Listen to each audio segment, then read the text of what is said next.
During the day, Cheveller Drive in Suisun City looks like any other neighborhood. But at the stroke of 6 p.m., one house lights up brighter than all the others.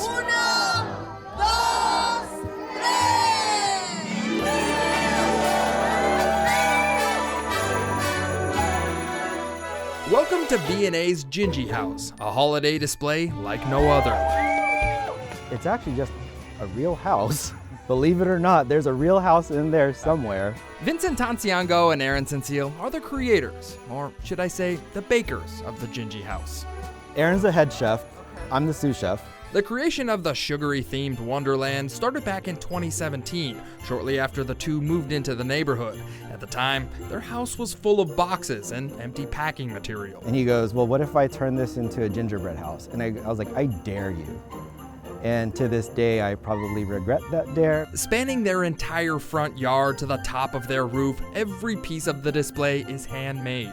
How long does it take you to set this up here? We actually start in the summertime. We bring everything out of storage. We start repainting everything. You may think a display like this costs a fortune, but Vincent and Aaron are actually very frugal and environmentally conscious decorators. 90% of the house is made from recycled or upcycled materials, and that's what makes it fun and challenging. The display is open to the public every night, but Friday nights are special. Every Friday night is dedicated to a theme. This year just happened to be mostly cultural and heritage.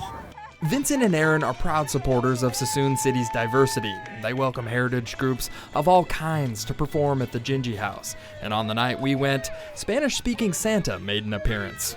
Do you ever bite off pieces of the gingerbread house? I have it for dessert every night. The Gingy House attracts hundreds of people every night, from Thanksgiving to New Year's. And to do that, Vince and Aaron need the support of their neighbors. The first 2 years, it was direct family working on this.